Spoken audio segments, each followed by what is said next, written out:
Welcome back to the Teacher's AI Cafe. I'm Kane, a teacher and a parent who wants AI to give us back our time. I share practical classroom-tested AI strategies to cut down your workload, improve your feedback and reduce stress so you can get your evenings back and be more present with your friends and family. No jargon, just actionable steps. Grab your mug. Now let's get going. Welcome back to the show. Sorry, there's been a bit of a gap in between. I've been away traveling through New England, Quebec, as well as a bit of France, Switzerland, and Italy. Back now. I did record one episode when I was away, but it was just so busy, seeing so much as there's so much to see in Europe. I guess as a history teacher, it is one of the best places to visit in the world because that's the sort of history that I actually like. Before we get into today's conversation, a couple of things have actually happened in the AI world. Google have dropped Gemini version 3, so I'll have a look at that. Obviously, big updates and changes to build on what they've been doing. They've also updated their Notebook LM product as well. And in the OpenAI world, we've got ChatGPT released ChatGPT for teachers, which is free for at least the next 12 months. But that's only for US teachers at this stage. So I wanted to have a look myself, so whether I could sign up onto that. But you have to be a US teacher to actually do that. So if you're in the US, definitely go on. You got to prove your credentials. You got to, associate yourself with a school, tell you what school you teach at, use your school email, sign up, use it for free. It's a really good tool, and hopefully they'll bring it down under to us in Australia as well. What I'm going to focus on today, come out of a conversation in one of the Facebook groups. So we're going to talk about what teachers, I think, what they really need to hear. The world of AI is full of wrapper sites, and there's new ones all the time. And these are websites that I've spoken about before. These are websites that sit on top of usually a general purpose engine or an open engine such as OpenAI, things like the Google's engines, Claude, things like that. So they build on top of that, there's nothing wrong with that. And they present everything that's behind nice, colourful buttons. Things like create lesson plans, generate quizzes, write rubrics, summarize some text. So in this episode, what really got started me with the comment I saw in this Facebook group was, I've run out of free credits in my AI lesson generator site. I won't mention the particular site here. Does anyone know another one that does the same thing for free? So obviously this teacher's been using AI, which is absolutely fantastic. At the same time, they've used up all their free credits. And I did this earlier on when I was using earlier on when I was using Gamma. And I found a tweak. If you use different email addresses, you can keep getting your free credits, but it was really awkward. In the end, I just pay for it because it's a really good tool that really fits my context really well. But what I find is if you pay for these features, and a lot of them are built on the freemium model, and then once you run out of that, you've got to pay more to get the features. We've got to pay more for additional features. And I'm going to go through what has been ranked as probably the most popular ones on the site. And why wrapper sites tools can be helpful, they also hide the engine underneath. They'll give you the results, but they don't teach you how these results are created or how to tweak them when they fall outside what you actually want. And it's the old adage, you give a man a fish, you feed him for a day, you teach him how to fish, you feed him for life. And that's what I feel wrapper sites are like, giving someone a fish for the day. It solves the job, but doesn't really give them that long-term development and confidence to build on that knowledge and really create things that need specific based on the skills they learn as they go. So today I'm going to unpack some big wrapper tools, what they do well, what they don't do well, and compare with, I'll mention what they cost based on current prices today near the end of 2025, and the value of learning versus the general purpose AI tool, such as ChatGPT, Claude, Gemini, Copilot, and so forth. So part of this review is, obviously it's part review, part opinion, and part encouragement to take control of your own AI literacy by getting on a general purpose website. The first one is Magic School AI. I do mention when people listen to the podcast, I do have done a summary PowerPoint. You'll get that on the YouTube channel if you want to go have a skip through the slides, and I will develop a download document. You can grab it. First one is Magic School AI. If you ask people on Facebook, what do you use to solve this problem? People puts a question up. 80% of the time, someone's going to say Magic School AI. There's a good interview on one of the podcasts. I think it was Great People with Kawasaki. From the name of the podcast there. Let's have a look for it. Remarkable People, really good podcast to listen to. I think he interviewed the founder on that, talked about the idea behind Magic School AI and how it's grown. So they describe themselves as the big Swiss Army knife of teacher AI tools. Magic School, probably one of the most polished wrappers around, offers 60 specialized tools, including full lesson plan generators, rubric builders, curriculum aligned activities, differentiation tools, vocabulary lists, text rewrites, IEP assistant, email communication, custom chatbot builders, and Rihanna assistant trained for education context. Now, the interface is really friendly. You can choose the tool, fill in a few fields. Output comes pre-formatted in a teacher-friendly way, so basically you can use it. I guess where it shines is it's good for teachers who want speed and structure very quickly. If you want a lesson plan that looks neat, and you want it in 30 seconds, Magic School will give that for you. Now, where its limits are, every output is a template. You can customize fields, but you can't reshape the tool itself. The Magic School doesn't have a button for what you want, you're stuck. What does it go for? At the moment, $13. These are in US prices, $13 a month versus and $100 a year. Obviously, you get discounts about 12 months in advance. The next one is edua.ai. I used this early in my development. It's been around since early 2023. I have used it previously. I don't use it anymore when I was in the early stage of experimenting what was actually out there. So it's a pedagogy-heavy site, about 110 frameworks. It's good for teachers who love structure. Supports dozens of different teaching models, such as 5E, backwards design, UDL, project-based learning, query frameworks, Montessori structure, concept attainment, Socrative, Socratic, questioning frameworks, plus templates, objective assessments, and graphic organizers. I guess this is really good for teachers early in their career or switching subjects because it's more of different pedagogical approaches more than specific lessons. So it can give you those approaches, which I find handy. So often you can benefit a lot from these ready-made structures. The actual platform all forces quality through nice, colorful framework. Once again, if you try to break the template or outside it, the box that it actually is designed for, it just can't do it. The tool is only flexible within its actual frameworks. It's a bit cheaper. It's $6 a month or $50 a year. Like I said, it doesn't do it anywhere near as much as Magic School. The next one is the one built into Khan Academy. Now, Khan Academy, as you may have used it, is a really good free learning platform. They call it Khan Migo. It's self-reliable education for it. It's more of a tutoring AI. So it's not really, you can use it for it, but it's obviously at the core, it's designed for teachers or students to actually use to support their learning. So it's pedagogy built in, and it's got safety built in because it's obviously within the Khan Academy environment. It can do lesson planning tools, rubric, grading helpers, exit ticket generators, quiz creators, writing tutors, reading guides, powerful make it relevant tool that adopts examples of student interest, and that's an interesting one that differentiates it.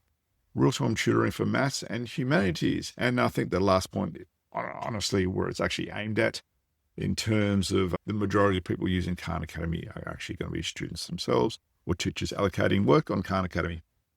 The good side, it's trustworthy. Khan Academy does a fantastic job. School's nervous about AI, safety or hallucinations. This is a really good, safe starting point to build that confidence. Once again, it's still a wrapper. It's within the context of the Khan ecosystem, so you can't redesign it. It's not a creative tool like, say, ChatGPT or some of the others. It's free for teachers to use, $4 a month, $44 US a year for parents and students to get obviously more features built into it. No, we'll skip that one. I wasn't going to talk about ChatGPT Plus. It's in my slides there, but Plus essentially is your ChatGPT. And one, you get free basic access for that. Paid plans, obviously, you get a lot more features. You can load a lot more files up there. You get access to different models. It is better. I'd say definitely go pay for it if you're a teacher. Next one, Teach Better AI. Once again, huge toolkit at a tiny price. It's got lots of volume, no customization. And like I said, we're getting a lot of repeat here. Well, so what's Teach Better does a bit different than anything else. It does concept of mastery coach as that sort of approach. It's got writing assistants, quiz, worksheet generators and creators. Does science lab simulations, which is good. Has a YouTube video analyzer, and that's really good if you want to get details off YouTube, repurpose them. Project idea generator, translation tools, explain like on 5 modes, so simplifies the language down for you. Productivity tools like planners and checklists. So it's a library of mini tools. Breadth, it covers a lot. There's almost a tool for any classroom task you could think of. Where it hits its ceiling, you can't combine tools creatively. So if you do one at a time, you've got to move that content and onto the next one. In general, AI, you could blend simulations with a rubric, with a worksheet. Teach Better won't let you build those cross-platform workflows. So you're looking at about $2 a month, or like about $2 a month for that particular one. Okay, TeachMate AI. So digital assistant for the lesson planning, rubrics, script, and feedback. You see the cache lines pretty much the same for all these different wrappers. Lots of options. TeachMate focuses on things like report comments. So no one else has really done that at this stage, so good for that if you got a gap in that area. Lesson stars and hooks, activity generators, scripts, assemblies, presentations, behavior management templates, rubrics, assessment structures, literacy scaffolds, and risk assessment. So the main differences are they've come down a bit, find a different niche for their wrapper. I guess people in the UK and Australia like it. It's really good for narrative report writing and admin tasks. We do a lot of those here. Often what TeachMate outputs needs a bit of polishing. And because everything's a template, you hit your boundaries fast. You're looking about pounds, £7 a year, £7 a month, £72 a year. School plans, £395 a year for 10 students. 10 teachers, got students on the brain. So that works about £40 a student teacher. Still thinking about students, aren't we? The next one is Brisk. Now, Brisk is a Google plugin. It's fairly good. It was all free in the beginning. They've obviously added paid features to it. It just works within Google Chrome itself. So it's an add-on that floats around. Very handy if Google is your platform. It's good for AI for reading, writing, and feedback. So it's a Chrome extension you can download for free. And you can literally, as it flits there, click on and ask it to things like rewrite tests, generate rubrics on the fly, comment on Google Docs, summarize student writing. You can actually use it to use feedback. I did that in the early days as a demonstration. Create personalized interventions, translate documents, help quizzes and presentations. It's a lot more flexible than the other wrappers because it's built within Google, so you can put more prompts in there instead of just using templates all the time. It's fast and removes friction between AI and Google Docs because it's essentially there all the time whether you're in Google Docs and Google Chrome. What it's limiting, its tools are predetermined. You can't design a rubric or a feedback style. Looking at $10 a month US, $100 a year. Kira. So this one focuses on co-teacher with strong student analytics. So what it goes into things like adaptive instruction, which we all love. If you're pushing a student through, you can get it to adapt basically the student's strengths and build on top of that and really push them. There's AI essay grading, context-aware feedback, personalized reading levels, hint-based tutoring, AI-driven insights. So it really is more the analytical side of it, more than actual creation of content or resources yourself. So it's designed to scale. You can do whole entire cohorts, entire year groups if you want, or just your particular class. I guess it's school first. It's not teacher first, like I said. It's the data we want to grab as teachers. Price is hidden behind some enterprise quotes, so I couldn't actually get a price for it. So it's quite based. Not sure if there's monthly or annual plans. It's quite based. There's probably an annual plan that you sign up for. Look into it. School AI. Once again, it's AI for show. It's got things like chat rooms and analytics built in. So School AI isn't a teacher tool. It's an ecosystem they're trying to pitch it at. It gives you personalized student tutoring, real-time AI discussion rooms in huddles, inverted commas is what they refer to. Quiz generation, automate lesson and rubric creation, secure and monitored AI conversations, teacher dashboard analytics. So this is good. Safety, visibility, admins can monitor the AI interactions with their students.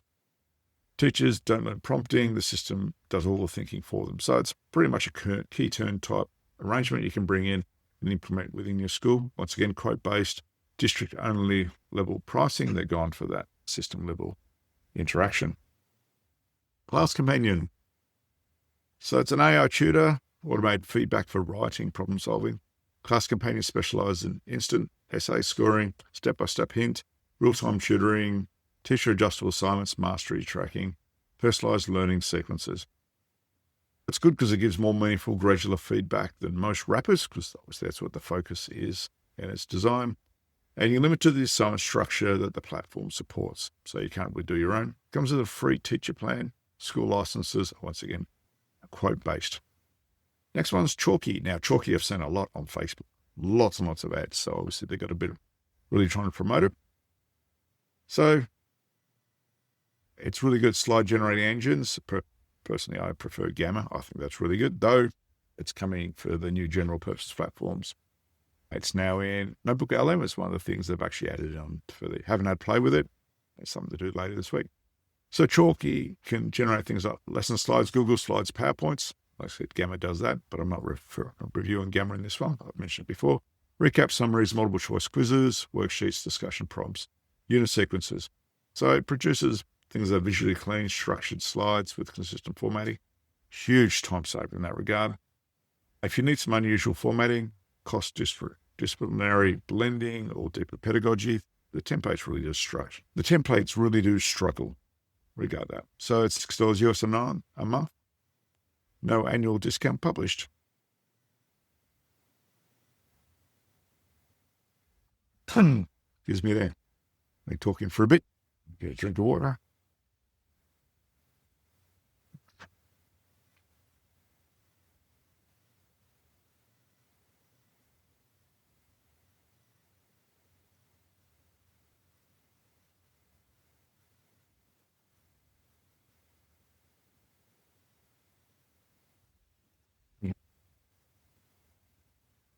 Okay, Diffit. Now, Diffit was really big. I used it earlier on until I realized I could just do it in ChatGPT.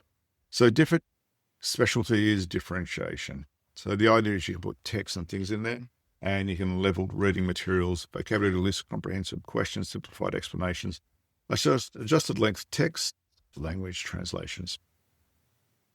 So it's really good or brilliant for literacy intervention. So you can obviously adjust literacy levels, ELD support, and mixed ability classes. And I've seen, like my child's school, I know they've used Diffit because the templates they're working with are basically out of Diffit, but it only does one part of teaching and differentiation, and it doesn't really do anything beyond that. Some aspects of it's free. School licenses are available. Didn't really get pricing for that, but individuals use it for free, but then you get limited access to different templates, and you've got to pay more for particular templates that you may want. But like I said, if you need quick adjustments of literacy levels, it does it, or you can just ask exactly the same thing. In a general purpose AI platform, even the free versions will do it for you just as well. EdCaf AI, so seminar for presentations, grading, and chat building. So slide deck generation, custom chatbots, quiz and test builders, assignment graders, AI text speech, image generation, writing improvements tools, curriculum aligned activities. It's closer to an all-in-one that you see platform that you see compared to many other sites. So it's very good with that.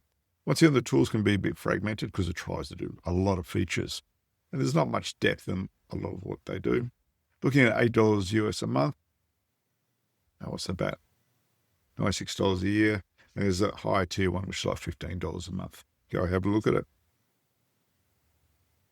Mitsu. So the idea is simple chatbots for students, free, but obviously you can customize them. So Mitsu specializes in structured essay tutors, step-by-step math helpers, reading comprehension bots, teacher creation custom bots, safe unlocked student access.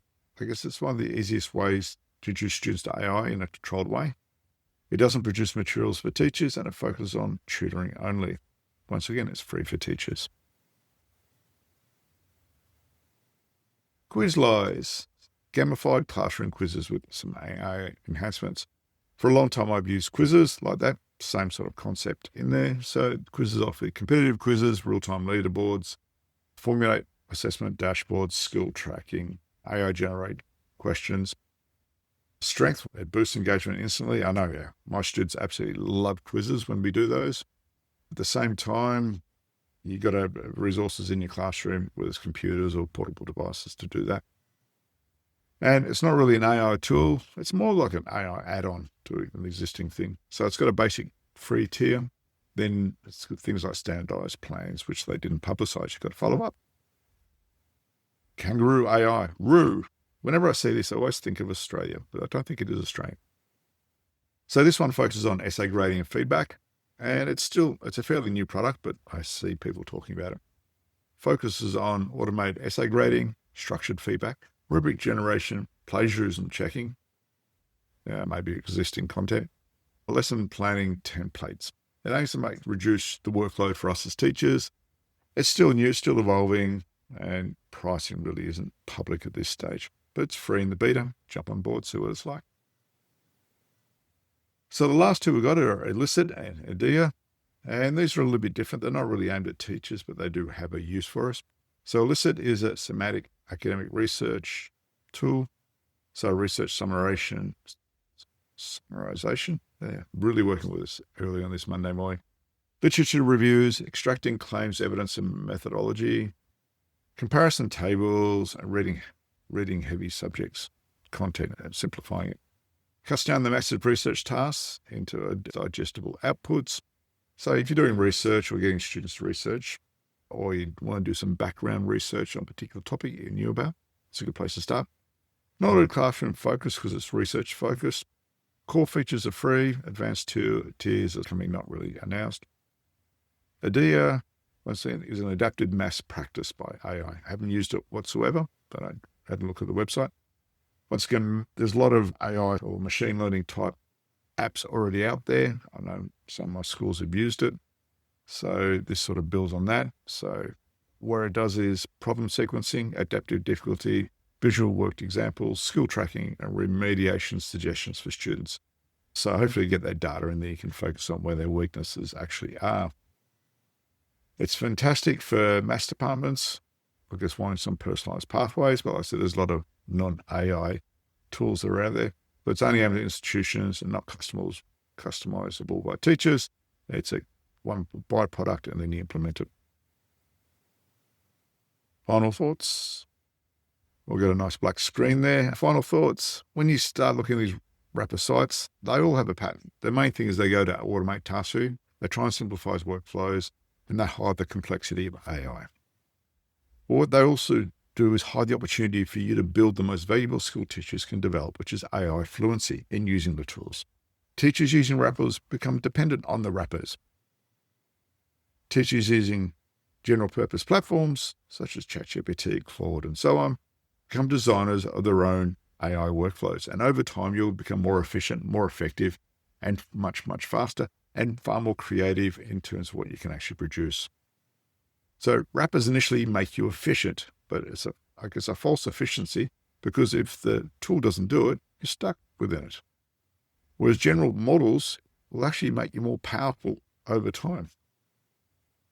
And basically when your free credits run out, the tool disappears, you then got to make a choice. Are you going to pay for this tool?